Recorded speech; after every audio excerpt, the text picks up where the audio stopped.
Abuelita, ¿conoces a otros adultos mayores que hayan venido de otras partes del mundo acá a Ecuador? Hay miles de extranjeros que viven en el Ecuador. Hoy vamos a conocer a un artista, un pianista, que ha tocado en diferentes ciudades del mundo. Y hoy está en el Ecuador y lo mejor de todo, hace música con copas. ¿Con copas? ¿Cómo es eso? Vamos a verlo.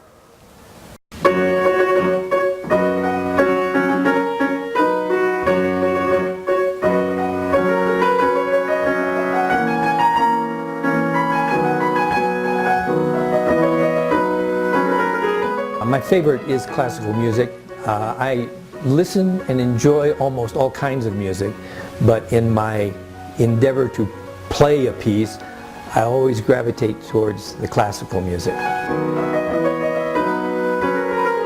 I started when I was about 10 years old.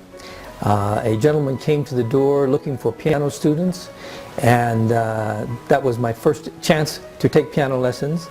And so I studied I've studied since then. I've been studying all my whole life.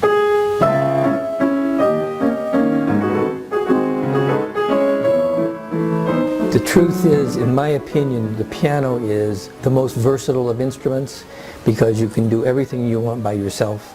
You don't need an accompanist, you can play everything, and the literature for piano is huge. I mean, there's so much piano music to choose from.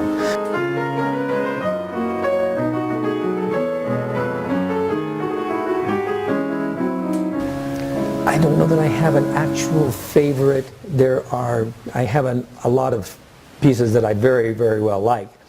But I've considered the subject because I've thought, you know, if I were to be on an island somewhere by myself, what music would I take with me? And I can think of a few. There's at least one movement of a Beethoven sonata that I particularly love. And I also like string music, and so the Debussy String Quartet would have to be one of my favorites as well. So there are a number of pieces, though, that I'd take with me for sure.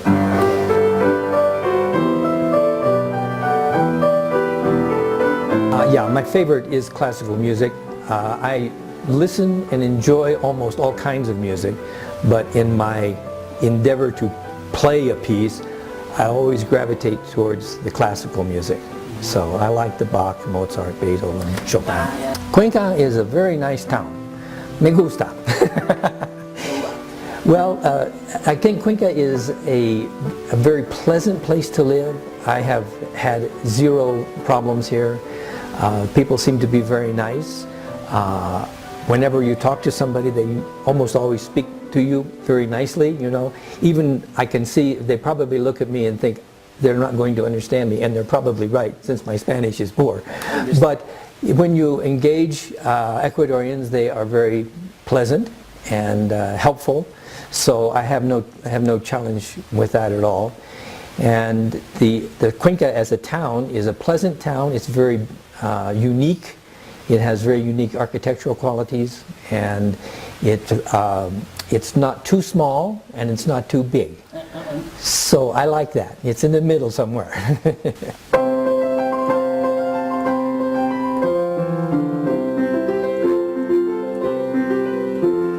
It's 9 o'clock on a Saturday. And we had 4 boys, and they all played music when they were growing up. Brian is our first son. We have 4 boys, he's the first one. And when he was even 3, he was playing the piano. My father and my mother were definitely my first influences. They were both piano teachers, and they both were fine pianists. So I was around good music. The whole time I grew up, I was surrounded by good music. And so I was blessed to get to hear my father perform. And so that was inspiring and made me want to perform. And something about your father saying, "You will practice," also influenced me to practice. And so it was, they were interesting times, but it was definitely, my parents were great influences.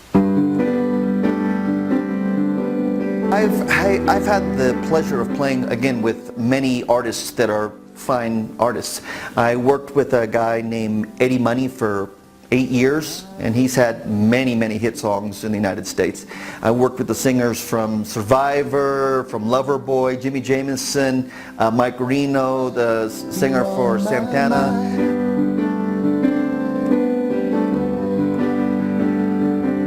Restless hearts sleep alone tonight. I have been very blessed to have met a lot of wonderful people here in Cuenca. They tolerate my Spanish. Mi español es terrible, pero la gente, they are very generous, and they're a loving people.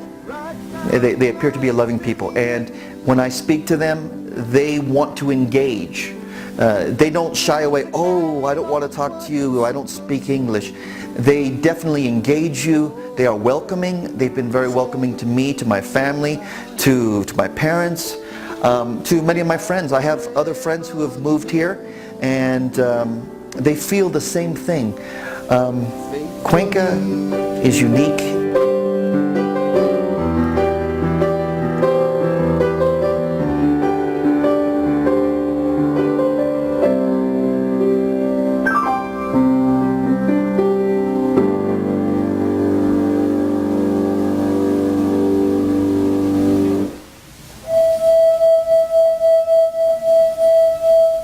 The concept of playing glasses goes back many, many centuries. Before glasses were invented, actually they used ceramic bowls, and they would tap them with a stick and make a sound. So different sized bowls would make different sounds. During Mozart's time and during the early stages of the United States, Benjamin Franklin built a glass instrument, which was the first real glass instrument. And so music began to be written for that, and Mozart even wrote a piece for musical glasses. And that's how I got started, because we do a Mozart festival, so we thought, oh, we should play Mozart glasses. So we made an instrument in order to play his music.